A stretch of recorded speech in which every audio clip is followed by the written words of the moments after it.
Hi hello மக்கள், இன்றைக்கி நம்ம இந்த வீடியோவில் என்னத்தை பற்றி பார்க்க போகிறோம் அப்படின்ட்டு கேட்டிங்கன்னா, நம்ம ஏரியா அதாவது தூத்துக்குடி மாவட்டம் ஃபுல்லாக வெள்ளம் வந்துருந்தது உங்களுக்கே தெரிஞ்சிருக்கும். அதுபோக வாழைத்தோட்டம் அவ்வளவுமே வெள்ளத்தில் தான் கிடக்கு. சரி, நம்ம வீட்டில் நீ சும்மா இருக்குமே அப்படின்ட்டு காலையிலேயே நம்ம பூந்தோட்டங்கள் சொல்லுவாங்களா, அதெல்லாம் கொஞ்சம் மேடான பகுதிகளில் தான் இருக்கும். அது போக தேரிக்காடு அந்த பகுதிகளில் தான் இருக்கும். சரி, நம்ம அங்கே போய் இன்றைக்கி பூ பறிக்க போகலாம் அப்படின்ட்டு காலையிலேயே நம்ம பைக் எடுத்துகிட்டு கிளம்பி போயிட்டோம். ஆனால் நாங்கள் கிளம்பி போனதும் தான் மிச்சம். அங்கே போய் பார்த்தா போகிறதுக்கு பாதி ரோடே காங்களே. நீங்களே பாருங்கள், இதுதான் இந்த பெருங்குளம் டு சிவகலை போகிற ரோடு. இந்த ரோடு எப்படி இருக்குது, என்ன கண்டிஷனில் இருக்குது நீங்களே பாருங்கள். குளம் பக்கம் 10 அடி பள்ளம் அப்படின்ட்டு கேட்டிங்கன்னா, ரோடு மொத்தமே 3 அடி 4 அடி தான் அகலம் இருக்குது. அதுக்கு அந்த பக்கம் பார்த்தீங்கன்னா அகால பள்ளமாக இருக்குது. நீங்களே பாருங்கள், இந்த ரோடு பாதையில் தான் நம்ம அந்த தோட்டத்துக்கு போக முடியும். சரி, இந்த ரோடு பெரிய ரோடு தான். ஆனால் இப்போதைக்கு இந்த ரோடு வெள்ளத்தில் அரிச்சு போயிட்டு நம்ம தோட்டம் எப்படி இருக்குது அப்படின்ட்டு பார்க்கலாம் அப்படின்ட்டு நேரம் நம்ம கிளம்பி போயிட்டோம். நீங்களே பாருங்கள், இந்த தோட்டம் எப்படி இருக்குது அப்படின்ட்டு நீங்களே பாருங்கள். ஒரு கரை ஃபுல்லாக வேலி ஓரங்கள் ஃபுல்லாக பார்த்தீங்க அப்படின்ட்டு கேட்டிங்கன்னா அரளிப்பூவாக வச்சுருக்காங்க. இந்த அரளிப்பூ எல்லா பூ வகைகளுமே இந்த ஒரே தோட்டத்தில் நம்ம பறித்து கடைகளுக்கு போகும். அதனால நம்ம இப்போ ஒரு கடைக்கு தான் நம்ம பறிக்க வந்திருக்கோம். அந்த கடைக்கு தேவையான அரளிப்பூ, நந்தியாட்டா மொட்டு, அதுபோக நன்றி கெட்டான் மொட்டு, அதுபோக ரோஸ் பூ, மல்லிப்பூ, அதுபோக செண்டு பூவும் நம்ம பறிக்கிறதுக்காக வந்திருக்கோம். செண்டு பூ இந்த மழை வெள்ளம் வந்துட்டு போனதுனால ரொம்ப அழுகுன மாதிரி ஆயிட்டு, அதனால நம்ம அந்த தோட்டத்தில் போகாமல் நேராக நம்ம முதல்ல ரோஸ் பூ பறிக்கிறதுக்கு தான் வந்திருந்தோம். நீங்களே பாருங்கள், இந்த ரோஸ் பூ எப்படிலாம் வந்திருக்கு அப்படின்ட்டு நீங்களே பாருங்கள். இந்த வெள்ளை வெள்ளையாக விரிஞ்சு இருக்கு பாருங்கள், இதுதான் நன்றி கெட்டா மொட்டு அப்படிம்பாங்க. இது மொட்டு மாதிரி இருக்கும்போது பார்க்க மல்லிப்பூ மாதிரியே இருக்கும். ஆனால் அதில் ஒரு வகை பால் வடியும். இந்த பால் கையில் போட்டால் கை பொத்த மாதிரி இருக்கும். ஆனால் மற்றபடி இதை வச்சு மாலை கட்டணும் அப்படின்னு கேட்டிங்கன்னா, மாலை குறைஞ்சது இப்போ மல்லிப்பூ வச்சு கட்டணும் அப்படின்னா அதிகபட்சம் 2 நாள் தாங்கும். ஆனால் அதே இது இந்த நன்றி கட்டன் மொட்டு இந்த இதில் கட்டணும் அப்படின்ட்டு கேட்டிங்கன்னா குறைஞ்சது 1 வாரம் வரைக்கும் தாங்கும். அந்த அளவுக்கு இந்த பூவில் தாங்குறக்கூடிய தன்மையுடையது. இந்த ரோஸ் பூ தோட்டத்தை பாருங்கள், கடந்த 3 நாளாக பூ எதுவும் பறிக்காத காரணத்தினால இந்த தோட்டம் ஃபுல்லாக பூவாக இருந்த மாதிரி உங்களுக்கு தெரியுது. ஆனால் இந்த தோட்டத்துக்குள்ளேயும் தண்ணி வந்திருந்திருக்கு. தண்ணி வடிச்சு இப்போ கொஞ்சம் தண்ணி கிடக்கு, உங்களுக்கே பார்த்தா தெரியும். அப்படியே நாங்கள் இதில் கடந்த ஒரு பையை எடுத்துட்டு அப்படியே இதில் கிடக்கிற ரோஸ் பூ வளர்த்தி பறிக்க ஆரம்பிச்சிட்டோம். நீங்களே பாருங்கள் எப்படி பூ பறிக்கும் அப்படின்ட்டு நீங்களே பாருங்கள்.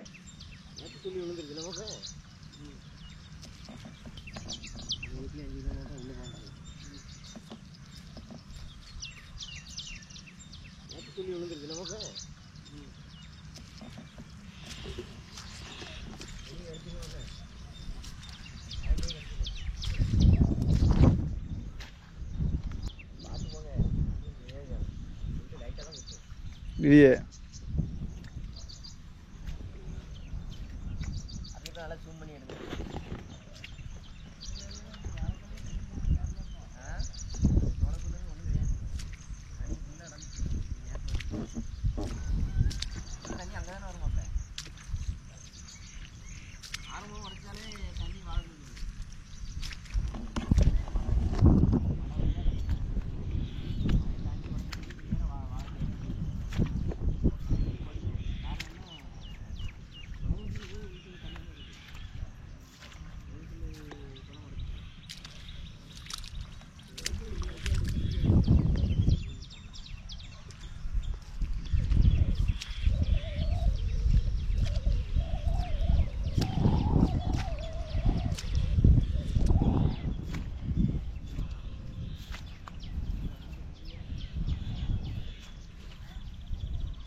இல்லையே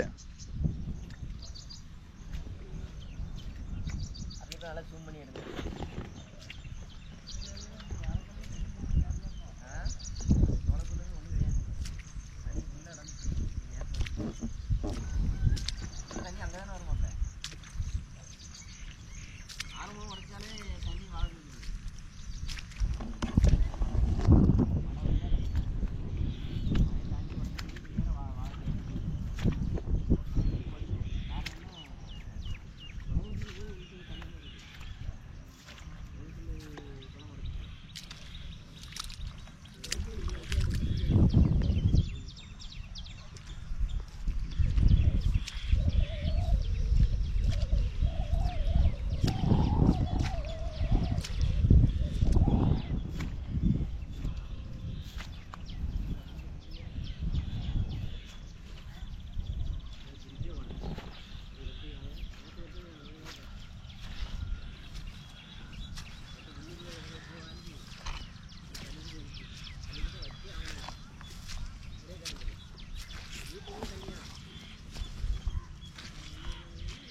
இல்லையே.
இங்கெல்லாம் மாடு வந்திருக்குண்ணே.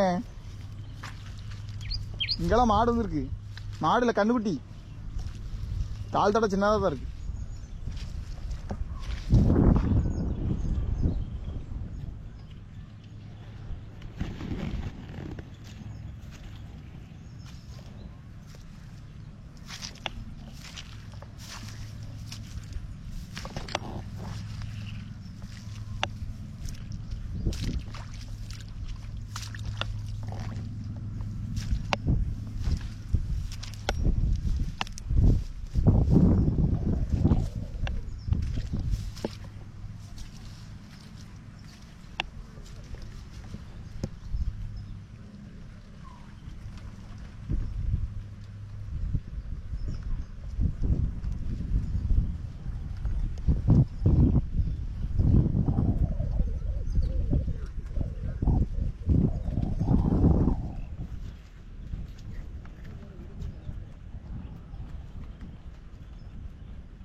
இல்லையே.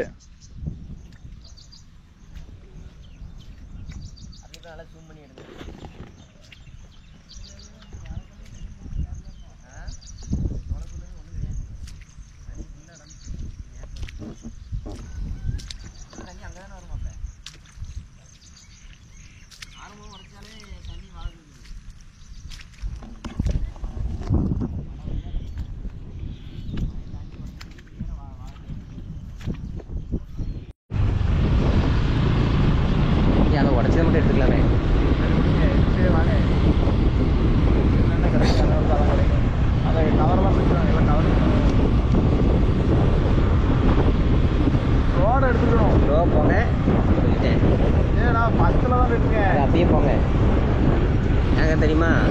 ரோடு இல்லை. இப்போ அந்த பெரிய டீங்க அடைச்சிட்டாங்க. நம்ம குளம் உடச்சி இப்போ தான் உடச்சிருந்துச்சு எவ்வளோ குளம்.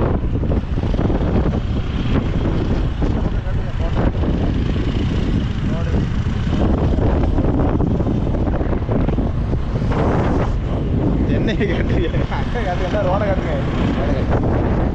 இந்த ரோடை காட்டணும். எங்கே வருங்க கேமரா நேரம்?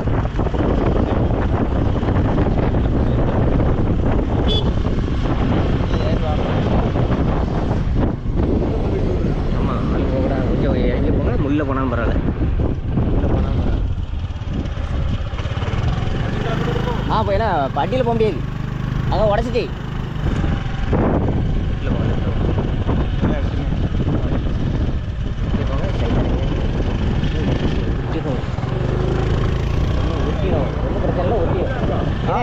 உடச்சிட்டு அந்த எவ்வளோ ஒவ்வொரு வாடகை எடுத்துங்க குழந்தை எடுத்துங்க. இதாங்க ரோடு இருக்கு. ரோடு என்ன கட்டுறது? ரோடு